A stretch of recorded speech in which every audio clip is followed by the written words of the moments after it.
ঢাকায় একটি মর্মান্তিক ঘটনা ঘটেছে, যেখানে একটি পরিবারের ৩ সদস্য সৌদি প্রবাসী মনির হোসেন, তার স্ত্রী স্বপ্না আক্তার এবং তাদের ছেলে নাইম হোসেন রাজধানীর একটি হোটেলে খাবার খাওয়ার পর খাদ্য বিষক্রিয়ার কারণে মৃত্যুবরণ করেছেন বলে অভিযোগ উঠেছে। নিহতরা লক্ষ্মীপুরের রামগঞ্জ উপজেলার ভোলাকোট ইউনিয়নের দেহলা গ্রামের সেরাজুল হক ব্যাপারী বাড়ির বাসিন্দা ছিলেন। এই ঘটনা শহরের আতিথেয়তা খাতে খাদ্য নিরাপত্তা নিয়ে গুরুতর উদ্বেগ সৃষ্টি করেছে। ঘটনাটি ঘটে শনিবার ২৮ জুন ২০২৫, যখন পরিবারটি ঢাকার মগবাজারে অবস্থিত সুইট স্লিপ নামে একটি হোটেলে খাবার গ্রহণ করে। খাবার খাওয়ার পর তারা বমি করতে শুরু করে এবং অসুস্থ হয়ে পড়েন। পরে তাদের দ্রুত আদিন হাসপাতালে ভর্তি করা হয়। রোববার ২৯ জুন সকালে স্বপ্না, কিছুক্ষণ পর নাইম এবং দুপুরের দিকে মনির মারা যান। হাসপাতালে চিকিৎসকদের প্রাথমিক ধারণা খাদ্যে বিষক্রিয়ার কারণেই তাদের মৃত্যু হয়েছে। জানা যায়, সৌদি প্রবাসী মনির হোসেন তার প্রতিবন্ধী ছেলে নাইমের চিকিৎসার জন্য স্ত্রী স্বপ্নাকে সঙ্গে নিয়ে ঢাকায় আসেন। তারা আদিন হাসপাতালে চিকিৎসার জন্য গিয়েছিলেন। শনিবার হাসপাতালে গেলেও সিরিয়াল না পাওয়ায় নাইমকে চিকিৎসকের কাছে নিয়ে যাওয়া সম্ভব হয়নি।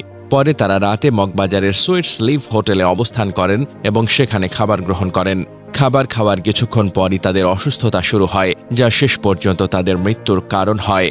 লক্ষ্মীপুরের রামগঞ্জের ভোলাকোট ইউনিয়ন পরিষদের প্রশাসক আনোয়ার হোসেন এবং প্রশাসনিক কর্মকর্তা সাকিব হোসেন মৃধা মৃত্যুর বিষয়টি নিশ্চিত করেছেন। তবে তারা জানিয়েছেন, তাদের কাছে ঘটনার বিস্তারিত তথ্য নেই। স্থানীয় সূত্রে জানা গেছে, মনির সৌদি আরবে ব্যবসা করতেন এবং অসুস্থ ছেলের চিকিৎসার জন্য ঢাকায় এসেছিলেন। দুর্ভাগ্যবশত এই সফর তাদের জন্য মর্মান্তিক পরিণতি ডেকে আনে। প্রবাস থেকে ফিরে সন্তানকে সুস্থ করতে চেয়েছিলেন এক বাবা মা। ঢাকায় এসে অসুস্থ ছেলেকে চিকিৎসা দিয়ে ফিরতে চেয়েছিলেন সুস্থ করে, কিন্তু তারা ফিরলেন ৩টি কফিনে।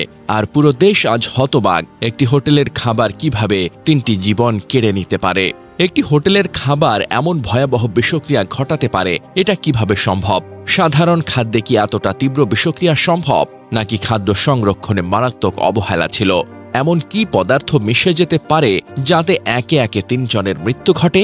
এটা শুধু বিষক্রিয়া, নাকি এর পেছনে অন্য কোনো রহস্য লুকিয়ে আছে? এই মর্মান্তিক ঘটনা কেবল একটি পরিবারের শেষ হয়ে যাওয়ার গল্প নয়, এটি আমাদের সকলের জন্য একটি জাগরণের ঘণ্টাধ্বনি। রাজধানীতে প্রতিদিন হাজারো মানুষ বাইরের খাবারে নির্ভর করেন, অথচ সেই খাবার কতটা নিরাপদ, কতটা স্বাস্থ্যসম্মত বা ভেজালমুক্ত তা নিয়ে নিশ্চিত কেউ নন। বিশেষ সতর্কতা প্রয়োজন। হোটেল বা রেস্টুরেন্টে বাছাইয়ে সচেতন হন। অপরিচিত খাবার বা সন্দেহজনক পরিবেশে খাবার না খাওয়াই উত্তম। কোনো খাবার খাওয়ার পর যদি অস্বস্তি বা বমি ভাব হয়, প্রথমেই হাসপাতালে যান। ফুড অ্যান্ড কেমিক্যাল টেস্টিং বা রেস্তোরাঁ লাইসেন্স যাচাইয়ের উদ্যোগ নেওয়া জরুরি। ডিএমপির রমনা থানার ওসি গোলাম ফারুক জানিয়েছেন, চিকিৎসকরা প্রাথমিকভাবে ধারণা করছেন খাদ্যে বিষক্রিয়াতেই মৃত্যু হয়েছে। তবে বিষয়টি গভীরভাবে তদন্ত করা হচ্ছে। অন্য কোনো কারণ আছে কিনা সেটাও খতিয়ে দেখা হচ্ছে। ময়নাতদন্তের রিপোর্টের পর নিশ্চিত হওয়া যাবে। স্থানীয় ইউপি প্রশাসন ও স্বজনরা জানায়, তারা শুনেছেন বিষাক্ত খাবার খাওয়ার পরই একে একে ৩ জন মারা যান।